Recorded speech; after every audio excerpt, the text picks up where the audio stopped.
Hello, Ghosts and Ghouls. Just a quick reminder that the pilot episode of our new fictional radio play series, Beneath the Cobblestone, releases this Friday at 12 a.m.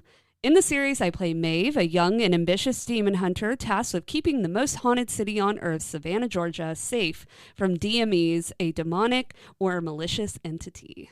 The first episode is called The Six Steps, an episode where Maeve and her partner in Paranormal, my character, who's named Dr. Pendleton, battle a legendary entity who became notorious in Savannah lore in the 1800s. My name is Patrick Saxon, and I play Dr. Goust in Beneath the Cobblestone. This first episode is not one to miss, so be sure to follow us wherever you get your podcasts or subscribe on YouTube to get the notification when it's available. Now sit back, relax, and enjoy our new episode of The Most Haunted City on Earth. I am Madison Timmons. I'm Chris Susi. And we're paranormal specialists who live in the most haunted city on Earth, Savannah, Georgia. Every day is Halloween in our line of work, so join us as we spin true tales of haunts, murders, and disturbing Savannah history.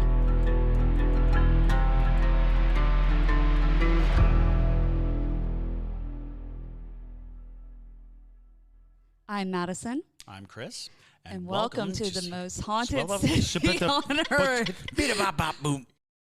Hello, and welcome back to another episode of the most haunted city on Earth. My name is Madison Timmons. I'm Chris Susi. And JT doesn't have a mic today. I am not prepared for JT's right over there. JT's right over there. And he's present. He's nodding emphatically. Yes. And this is Batrick. Batrick. And this is Patrick. Patrick. Hello.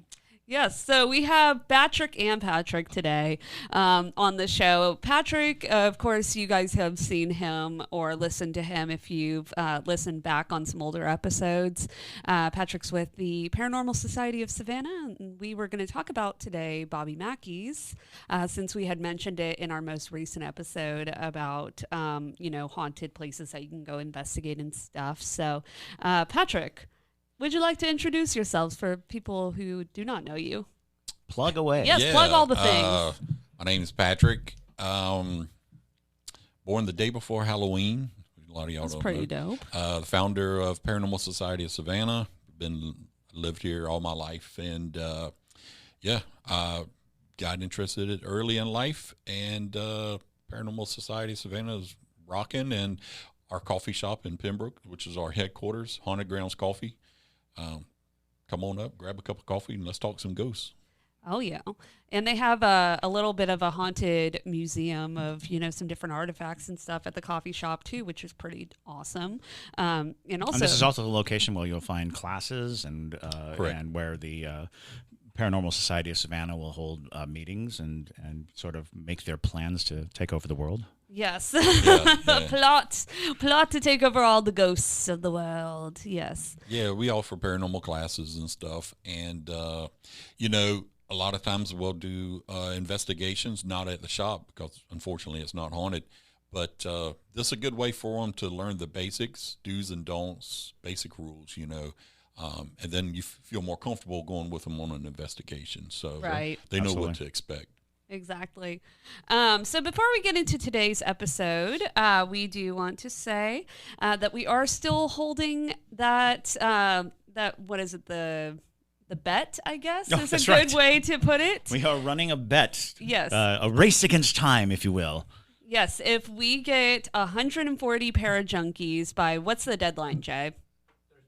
There's no deadline. Oh, when we hit 140 Parajunkies on Patreon, we will be going to Waverly Hills in Kentucky. That is correct. We will investigate it, and we'll poke it with a stick. We will find them ghosts in that the old hospital. Did you turn into an old prospector? Yes. There's ghosts in the hills there. Ooh. There's ghosts in them hollers. Ghost. But yes, but that is not the point of today's episode. Are you sure we can do this for an hour? Yes, but we are going to go to Waverly Hills once we hit 140 Parajunkies. So if you are teetering on the edge of wanting to become a Parajunkie, send us to Waverly Hills. Send us to Waverly Hills, and we may not return. Yeah, I will say, as a Parajunkie, I signed up. I will say you get exclusive content. I love getting that message when I'm sitting at work and I'm like, how can I get out of this meeting to watch some of this spooky stuff going on that they're talking about? Yeah, so it's great. Yeah, we've actually gotten a couple of people who are like, yeah, I'm at work and just like listening. I think Mel, who is also part of the Paranormal Society, I think she also posted not that long ago, like her at work with her TV in her office watching the podcast, which is so funny. Yes. And Ashley was like, she got commended for her good spirits. And she's like, they don't know that I'm always smiling because I'm listening to the podcast. But yes, it's a great group of people too. All the Parajunkies are just really awesome and wonderful, spooky people. So if you like meeting new people who are also interested in ghosts, it's a good place to be. Other announcements. So coming up in October, when you probably have already heard this if you've listened to our most recent episode, but Chris and I are going to be partnering with Eni at King Oliver's Creole Bar and Pizza Shop, if you will. Pizza. Yes, we're going to be doing every single Tuesday a little show, if you will, where we tell ghost stories. We do live demonstrations of paranormal investigative techniques like the Estes method, which we have done in King Oliver's before. Absolutely. Which, if you haven't seen that, you should go watch that before you come. And then also we'll do you have to be a Parajunkie, so that's another reason to become a Parajunkie. Yeah, we're just dropping all kinds of Parajunkie gems. Oh, yeah. And then also we'll be doing Q&As. We'll take photos of y'all. You can meet us, all the good stuff. And it is $25, and you get 2 slices of pizza with that as well. Yes. So it is good stuff. Yes, so that's going to be coming up every single Tuesday. And then on Halloween, which is also a Tuesday, it's going to be a Halloween party, costume party with trivia and prizes for best costumes and prizes for most trivia answers correct. Yes. And prizes for just being there. I mean, the prize would be being there, so, you know. Yeah. So, perfect. Thank Excellent. you very much. Okay, so Very timely. while we're on the Parajunkie train here, we want to thank a few new Parajunkies.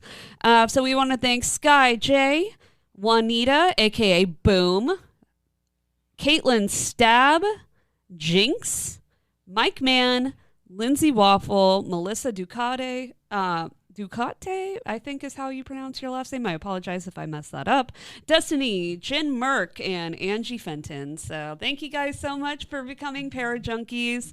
And if you would like to join that list, you know where to find us. But anywho, let's talk about Bobby Mackey's. Bobby Mackey's. So, Patrick, what made you decide that you wanted to do Bobby Mackey's besides the obvious, I guess, of it being extremely famous? But yeah, it's kind of like a bucket list. Everybody has their bucket list. I think we have 10 on there, and that was one of the top 5. And what we noticed was it's not that far from Waverly Hills, so we were like, "Hey, let's try to hit both." You know, it's only about an hour and a half, 2 hours away. So, anyways, we decided, "Hey, let's do it." But one of the things we were looking at, of course, was the distance, and then lining it up with Waverly Hills, which only does like Friday and Saturday, and then Bobby Mackey starts on Sunday and goes through Thursday. So a lot of us, we work, so we were like, how can we do this without taking off a ton of work and stuff or missing work? So, but we wanted to do it because we've heard so much about the portal to hell and all the stuff that happened to the caretaker and things. So, plus we heard that the famous mechanical bull from Urban Cowboy is there. So, we went there, and it was okay. It wasn't all folks. Well, let's start by just telling the story as you know it of Bobby Mackey's before any investigation came around. I mean, we've all heard slices of it, and certainly if you're in the paranormal interest group, you're going to know the name Bobby Mackey's. But let's hear the story as you knew it. So, I've always read and watched or whatever was, of course, the murder of the young lady that lost her head, and the head was lost down into the well.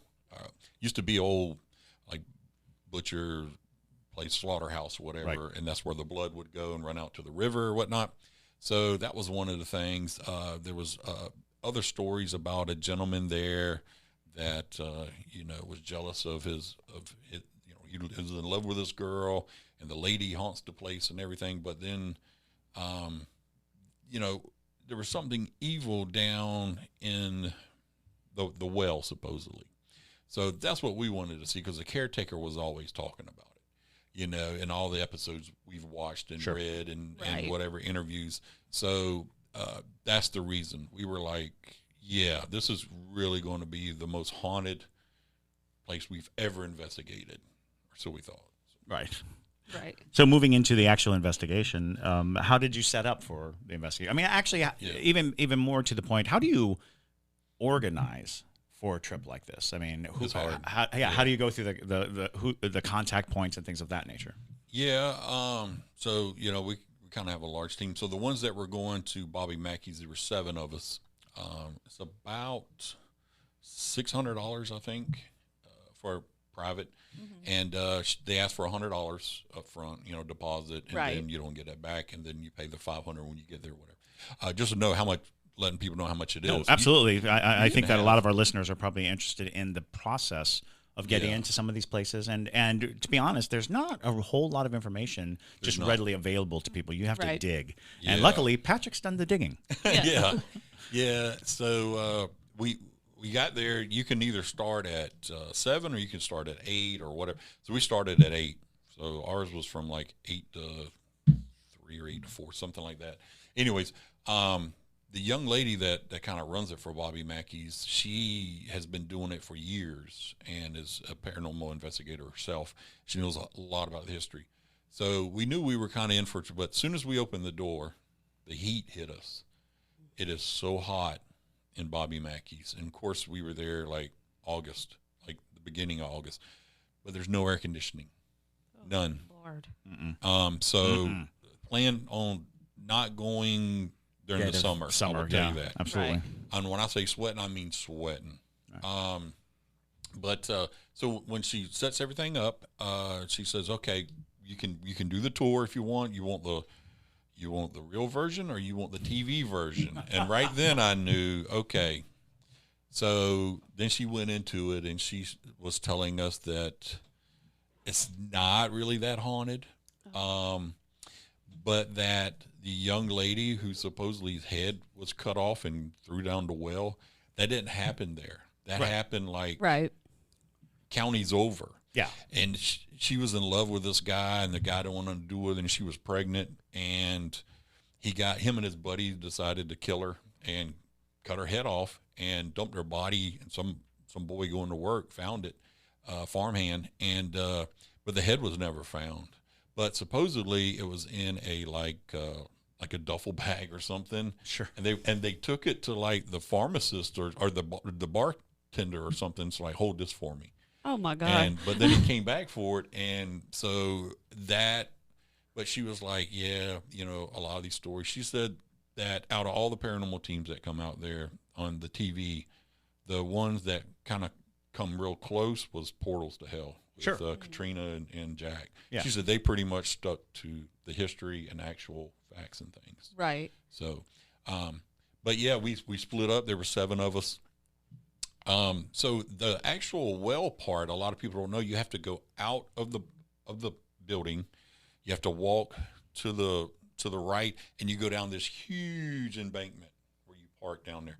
And you got to walk way down, and then there's this little door, and you open it, and to the left is where the caretakers used to go and have all kind of weird things happen. And then to the right, and it's real, I'm going to tell you, it's dirty down there, like dirty. Oh, sure. And it's dirt floor and everything.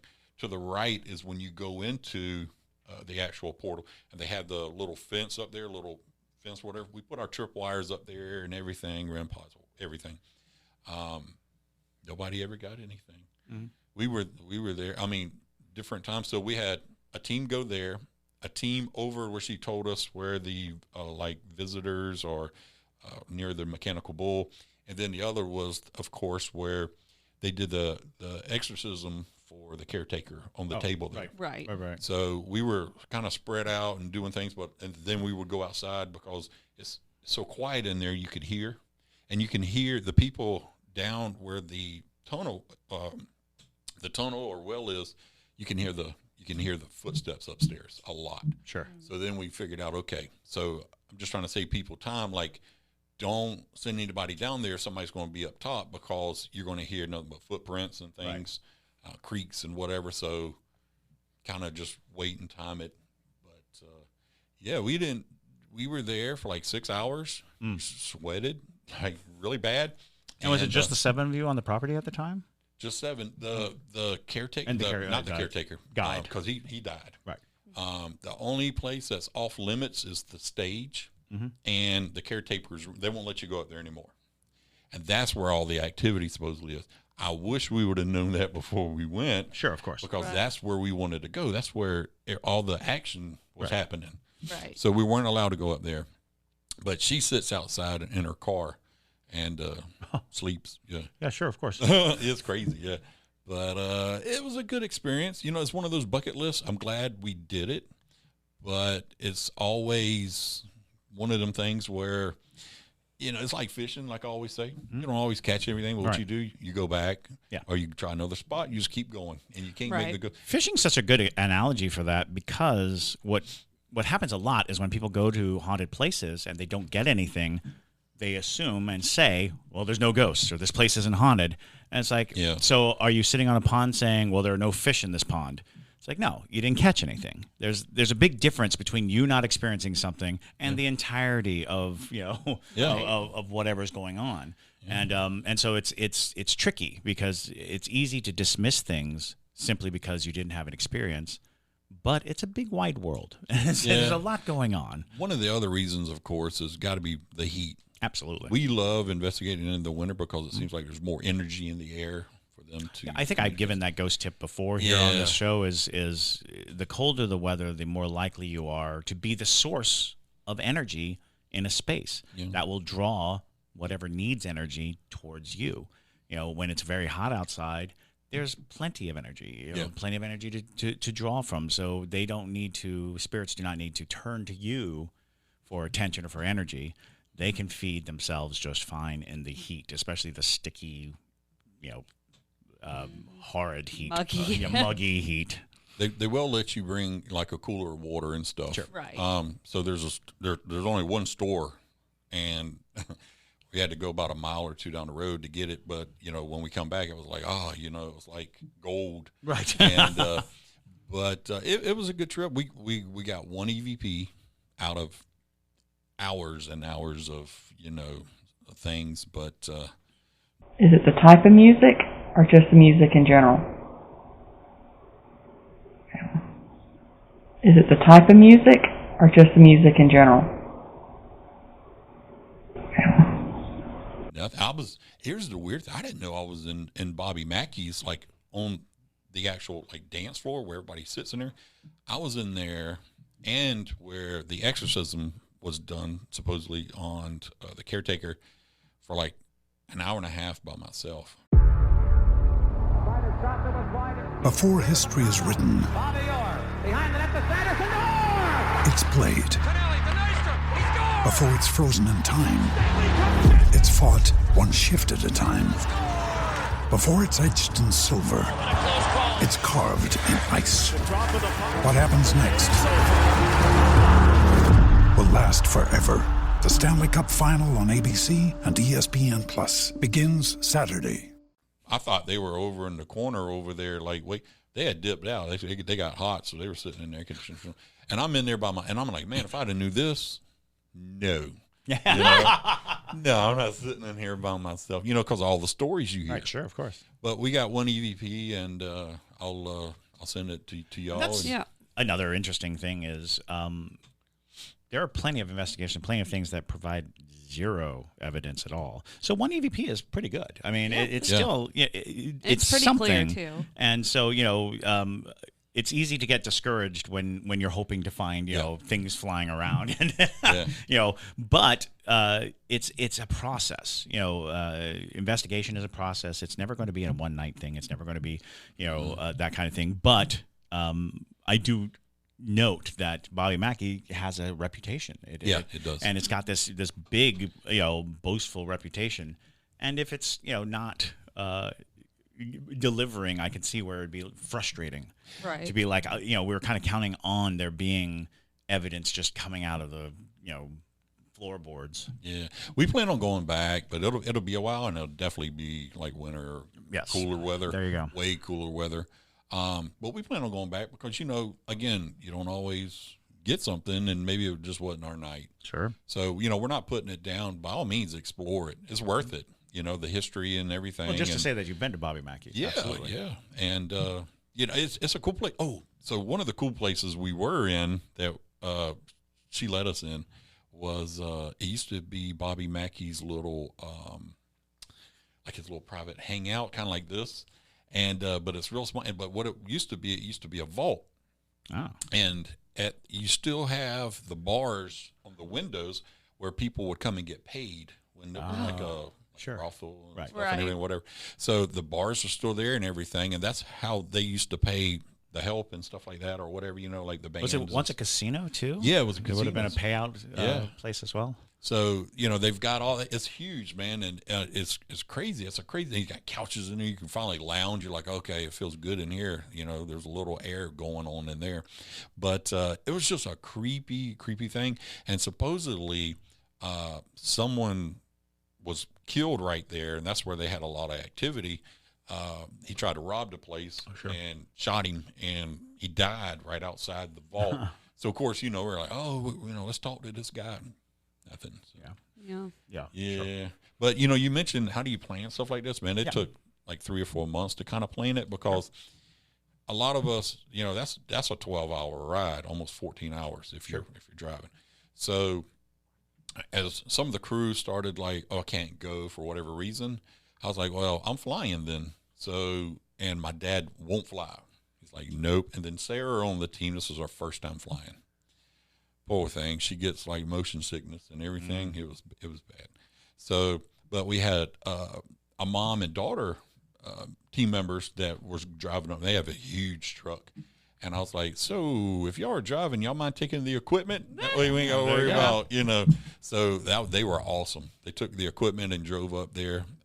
We flew, 4 of us, and it was. And how much equipment would you take for a team of 7?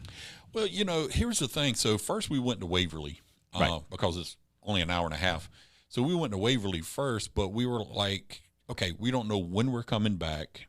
You spending all this money and time and effort to get there. So you would like to bring something and say, man, I wish we would have had this or that. Right, sure. Right. So we brought all kind of stuff, of course, the cameras and stuff, REM pods, things like that. But we were real heavy on the Estes method and the SLS camera. Yeah. Oh, yeah, absolutely. So that's what we were kind of with. They did a lot of experiments with balloons. There's some kids, when you guys go. Oh, yeah. Y'all going to get your pair of junkies. Right. That's a given, man. So I'll tell y'all all about that whenever you guys say you're going. But we had some really cool stuff. But I made a rookie mistake. Like the first couple hours, I forgot to flick the mic on. Oh, no. So, but you could see everything. But that's great. Right. Yeah. And this, that's definitely worth explaining, that, user error and equipment error is a big part of the ghost hunting thing. It's easy to have a piece of equipment that is faulty, or just a simple slip of the memory to flip the right button. Lord knows I was somewhere where I had apparently turned on the camera at some point, and then when I needed it, I turned it off to talk, and then I turned it on. So I always would get the in-betweens of everything I did. Yeah. So that's all I had, was I'd be talking to the camera for like 15 minutes, I'd turn it off, and then people could just watch me like... Yeah. I think it's kind of like the excitement and stuff, and then it's like, okay, we only have 6 hours, right, or whatever, because it's not like a typical investigation where you go out and as long as you want, you got time to set up. We were in such a hurry. Right. I just made a simple mistake of not flicking it on at Waverly for the first few hours. Sure. Bobby Mackey's mic was on. Yeah. So, you knew what you're doing. Sure, and you got an EVP. Yes. Yeah, so. Well, and it's funny, and the thing is, too, that people don't remember is that sometimes your equipment malfunctions, not because of you, but because of spirits. Absolutely. You guys actually witnessed it happen on this podcast a long time ago. And it might have just been for Parajunkies only, where my spirit box just absolutely combusted practically. Right, exactly. It was the most bizarre thing, and none of us could figure it out. They're not that complex of a piece of machinery. It's just a radio. It's just a radio.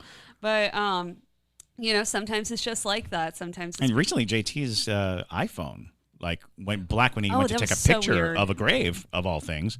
And then later that same night, we had issues recording with his phone, which is bizarre because there had been never this instance before, and now that iPhone is buried. It was under the sea. It is. It's So buried gone. under the sea. He was trying to take a photo of Pugin, the pup, In Charleston, at Pugin's porch. Yeah. Yeah, because have you been to Pugin's porch before? No, Oh, I've heard of it. It was really good. It's very, very good food. Yeah, it was very good. We went to dinner there. Best banana pudding. Oh my god, that banana Banana pudding pudding. was good. It haunts me. It does. The banana pudding haunts me. But Pugin's porch is named after the person who owned the house, their dog, and the dog is buried in the courtyard where you're eating. At the very least, there's a marker. Yeah. There is. I doubt Pugin's remains are still there by this point. One would imagine. not. But but yeah, there's a headstone laid in the courtyard that says Pugin on it, and That's so cool. And people report really cool. seeing and hearing the dog running around the house, and one of I love the a ghost original dog. owners running around the house. So it's a wonderfully haunted restaurant in Charleston, but also really good banana pudding. Yeah. Where are you going this weekend to investigate? Oh, so this weekend the team is going to the Thomas House in Oh, nice. Red Bowling Springs, Tennessee. Mm-hmm. Yeah, it's awesome. It's an awesome place. We got Cal going with us. Y'all know Cal Cobb, Oh yeah, demonologist and everything. So he's going with us. He's a good buddy of ours, and he's like, I got nothing to do that weekend. Come on, man. So, yeah, because he wrote a book about the Thomas House. Yes. And Right. if you know Kyle, he is a no BS type of guy when it comes to history and books and everything. He's like to the point, but very interesting. I could listen to him for hours. But so we're heading up there. The cool thing about it is it's run by like a mom and pop kind of. And I called. I was like, yeah, we want all 15 rooms, because we didn't know how many wanted to go. And she's like, okay, well, it's just $99 a person, so it doesn't matter. And we were like, really? Like, yeah, it's That's $99 incredible. a person. She said, and it includes breakfast and dinner. And it's not like just grits or oatmeal. It's like breakfast and it's like dinner. So we were like, really? Wow. So all we got to worry about is lunch then. So That's so really it's family nice. style kind of situation. That's amazing, and it's probably worth the trip just because it's so reasonable. I mean, that's a Right. very reasonable Exactly. thing. Tell us a little bit about the stories of the place, as you know them. Have you been before? I've never been. Oh, okay. So a couple of the stories that, of course, I hear is basically outside of it. God, I don't want to get it wrong. We really started reading up on it this past week, but right outside is a church like across the Yep. street. But they say that place is really haunted. I don't really have any really stories about it because I don't want to say the wrong thing, and then Kyle called me up and be like, "You idiot! I gave you my book to read, and you can't even tell them." So, yeah, that's my fault for just skimming through it and reading it real quick. But yeah, I can't think of anything off the top of my head here. I wish That's I fine. You can look it up yourself naturally. But it is one of those things where sometimes going into a space without knowing is far better simply because you have no way of leaning the evidence. Right. Because that's something that oftentimes happens. People do so much research beforehand that they're looking for things and then they start making connections that aren't really there. So, with every investigation, you should have someone who knows the story and someone who doesn't. Right. Because the person who knows the story can verify anything that somebody who doesn't senses or sees. Yeah. And oftentimes the person who knows the most about the events of a house should not be a part of the investigation because, again, their minds are already geared towards discovering things that may not truly be connective. And that's why the Estes method is such a popular method, is because when you hear the question being asked, you automatically start listening for the answer. But if you don't know what the question is, if you can't hear the question, and you hear a voice come through and you speak it out, you are not being tainted by expectation. Exactly. Yeah, I personally don't like doing any research before an investigation, just for that exact reason. I do a little. Right. Yeah. Well, and especially if you're planning to be the person asking the questions in an Estes method, then absolutely, by all means, do some research, so that way you can ask more specific questions. I am typically on the other side of it, so I find it more efficient for myself to not know what I'm looking for. And what we also like to do a lot of times is have a point of contact. Yeah. Somebody who's very knowledgeable about the property, whether it be a caretaker, a docent, A historian. Exactly. So that way we can ask some questions afterwards. That's kind of like what Kyle's going to do. So Excellent. Whenever we get there, he's going to be kind of giving us a small, hey, this and this. But I got a question for you real quick. So you mentioned the Estes method, right? We've been doing it for like 2 years. But I see now a lot of people are doing like the Delco goggles or glasses. Have you seen that? Yes. Where they look like Mothman or something? Yes. I'm like, have y'all used them? Because I'm like, I don't know if I want them, man. We've used the VR goggles that Ghost Tube came out with. Yeah, I saw those. Right. It Like creates the a aura very goggles well, it's basically using AI to create images much in the same way that a spirit box does. It translates into words, then those words become Gotcha. images. Very fascinating. We had some very fascinating results in Washington. There have been some interesting advances in the types of equipment that you add to the Estes method. There's also, what is it called? Those Delco goggles, though, they just trip me out because they're so bright. Right. I'm like, I don't know if I want to look at that. Right. Well, and it's interesting because there's, investigative experiences where there are teams out there who will take you. And I've noticed on a lot of them, they offer that now with their Estes methods. Yeah. Just with the VR goggles, me personally, I'm a little bit of a purist with it, if you will. I don't like it.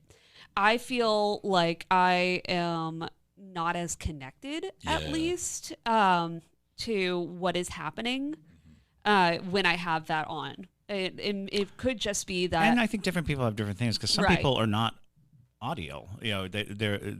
Their responsiveness is not nearly as powerful. When they have something visually happening, they're more reactive or even intuitive.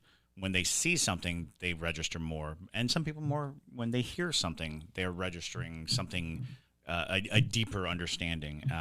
But it is interesting that the Estes method is now getting new upgrades to it. Yeah. Yeah, I don't know. If you get the opportunity, try it out, and if somebody on your team wants to try it out, I mean, it doesn't hurt to see what happens, and it might, like Chris said, work really well for some people. Yeah. But I was going to buy them. They're not that expensive, but like you were mentioning, how do you get to point A and B?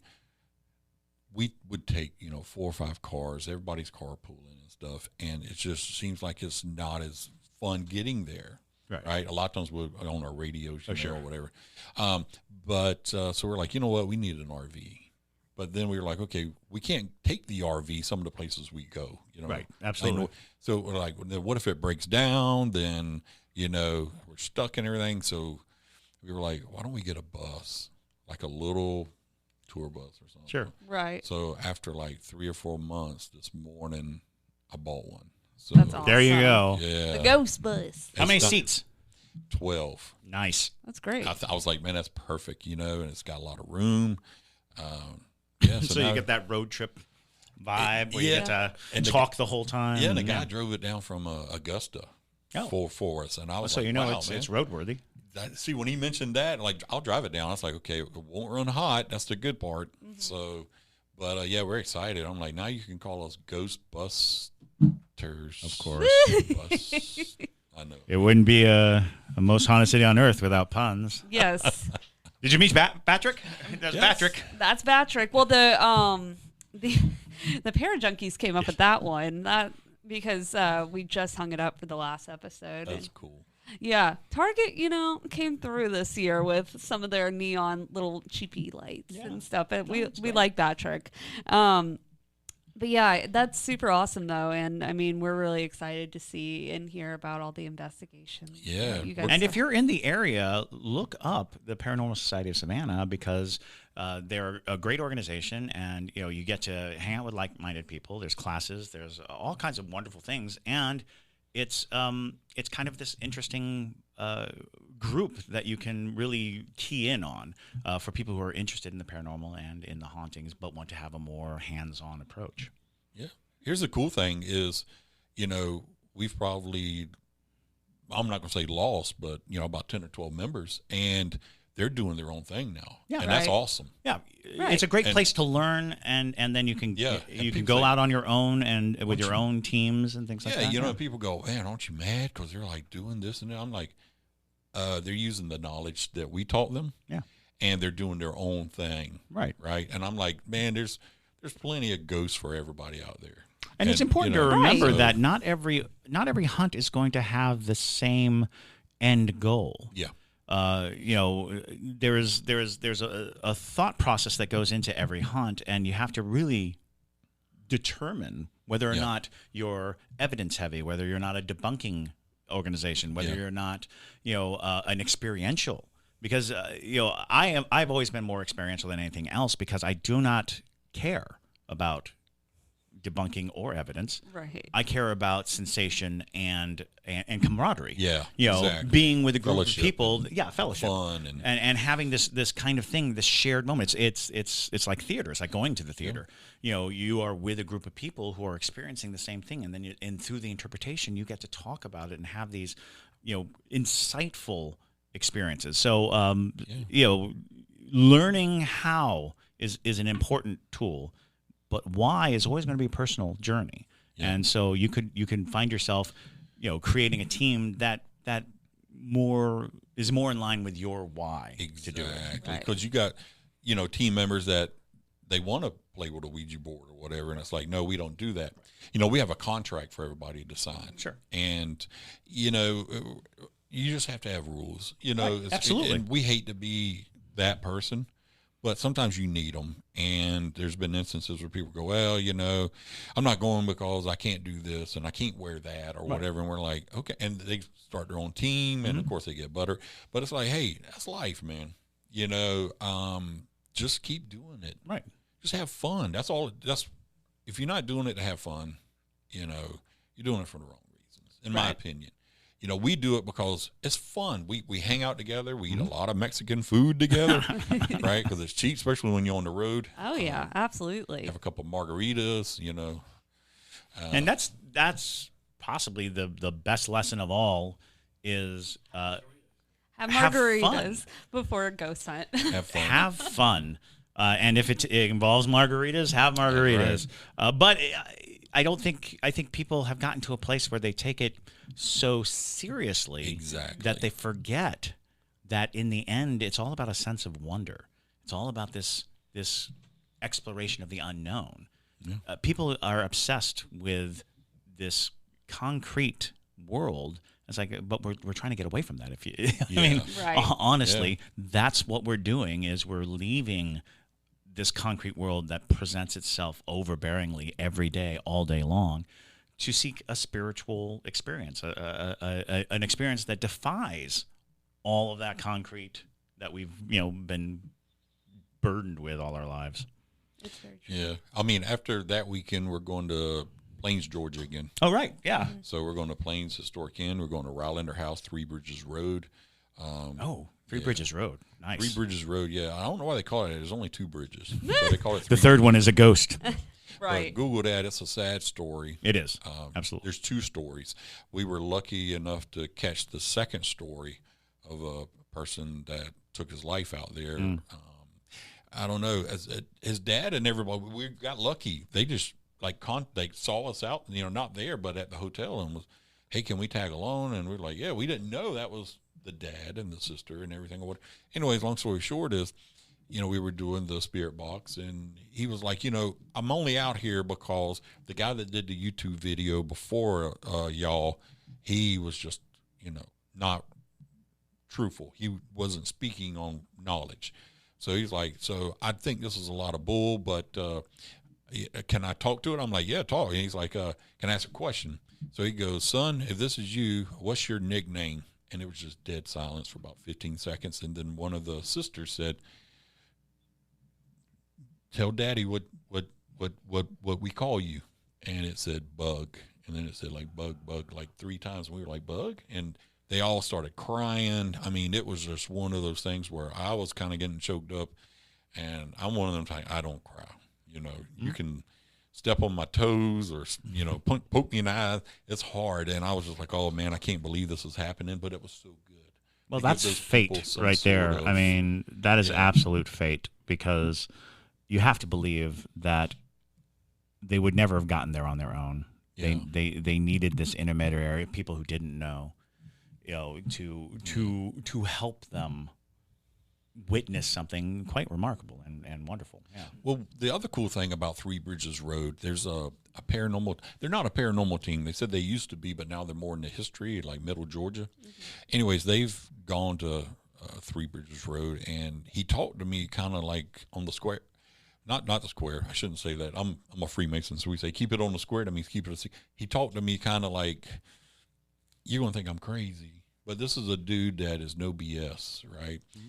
And he said, but be careful going out there. He said, we believe we saw something that was coming at us. And he said, my buddy works for the Air Force Police or whatever, like drew his weapon. And he's like, that's not going to stop it. So he said that like this thing was like 9 foot tall and it had a bunch of other. And so we started looking into that when we got there. And of course, we didn't see anything, but we would hear like big trees coming, right, like sound like rustling in the woods, falling and stuff, and it was weird, man. Here's the weird thing: we're leaving. Sarah's next to me, my dad, and another team member's in the back, and we're leaving. And there's this huge spotlight that pops up when we were leaving, like from this house, and we were like, "Whoa!" But we looked at that, but Sarah was looking straight ahead, and she said, "Oh my God, look! What is that?" And all we saw was like a blur. It was just big, and it went right across the road like 2 steps. And we was like, I don't know. So we tried to, pull over here with our lights and couldn't find anything. And then we're finally going down the road, and she's just quiet for like 20 minutes. We're like, what do you think you saw? She said, I'm not going to tell you because you're going to laugh. And we're like, no, what do you think? She's like, I think I saw Bigfoot. And I was like, do not tell me that, because I will turn this truck around and I will sit in those woods all night. So, so now we kind of mess with it. We're like, tell us your Bigfoot story, Sarah. It's like that movie. What was the movie we watched the other night, Jay? Was it like The Ritual or something? Like, yeah, it sounds like that. Have you seen that movie? I think so. God, I watched so many of them. Huh? It's like a Swedish Wendigo-ish. Wendigo sort of thing. Oh, yeah, where they're in the woods and everything. And one of the most clever monster designs I've seen in a long time. One of our team members, Sam, she swears by that movie. Like, we were doing most haunted movies, and she was like, The Ritual for me. And I was like, well, The Ritual was okay. I was like, it wasn't the scariest I've ever seen. It was weird. And she was like, we're not friends. I'm like, okay, because I said People The Exorcist is more seriously. scarier. But, yeah, she's funny.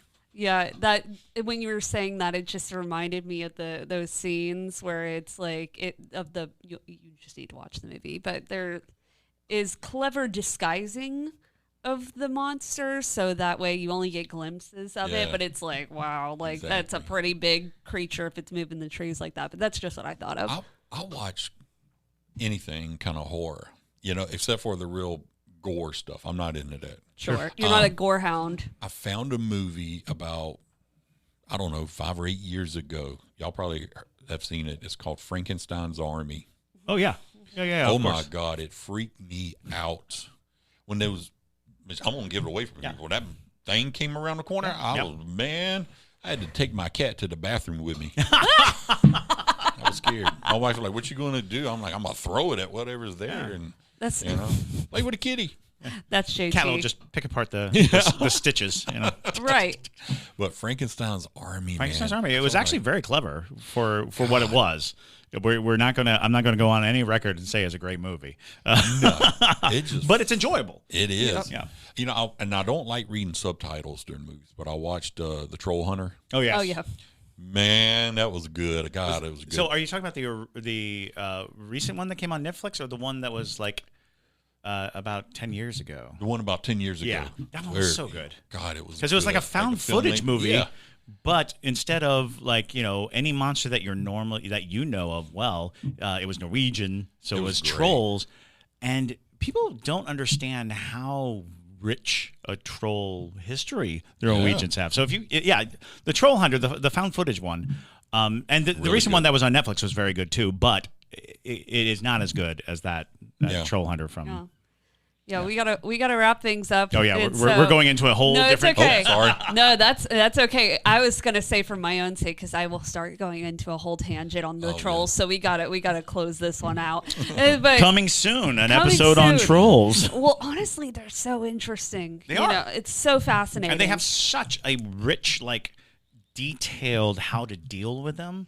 That this episode's coming because I'm a troll hound myself. Yes. Well, there's a whole area in Norway where you're not allowed to go because that's the troll land. There's laws. Yep. And elves as well. There's elves laws and troll laws. So which is actually a brilliant way to do environmental issues is to just say you can't go here because of trolls. leprechauns. You Yeah. can't go there because of so American government, pay attention. We need a Mothman reserve. Oh yeah. I want to thank y'all for having me again. It's always great. Always a pleasure. And with every investigation you do, come in and give us a breakdown. Sure. Tell us what it was like, because it's not about what you find. It's about the experience. The experience. I started to kind of hit you guys up and be like, well, I don't think you guys want to hear what I have to say because I don't want to let anybody down, but it's one of those things where it's like, what? And like the rest of the team that couldn't go, they're like, are you serious? We're like, yeah, it was, but go. Yeah. Right. Because it probably was. And it's not a letdown. Not finding things is as important as finding things when you take it into the wide scale. Yeah. Because the wide scale is, how do you know the level of a haunt if you haven't been to places where the experience was different? Right. If every place you go is, off the wall crazy, then your scale is off. Yeah. Right. But one last thing I really want to say is, so anybody from today until you hit your number that becomes a parajunkie, they come to the coffee shop, we'll give them a free coffee. Woo. So parajunkies, free nice. coffee. Boba tea, whatever, is on us saying, thanks for having us again. Absolutely. We appreciate it. And thank you all for being such wonderful people and supporting us as well. So it's we love it. Yeah, we the ghost people of Savannah stick together, that's right. for sure. So it's You mess with us, you mess with a whole trailer park. It's like, that's right. Excellent.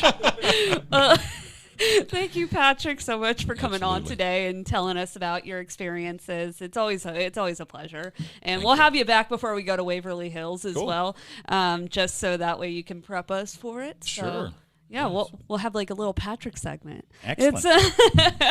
But thank you guys so much for listening today. And with that, my name is Madison Timmons. I'm Chris Soucy. And stay spooky, y'all.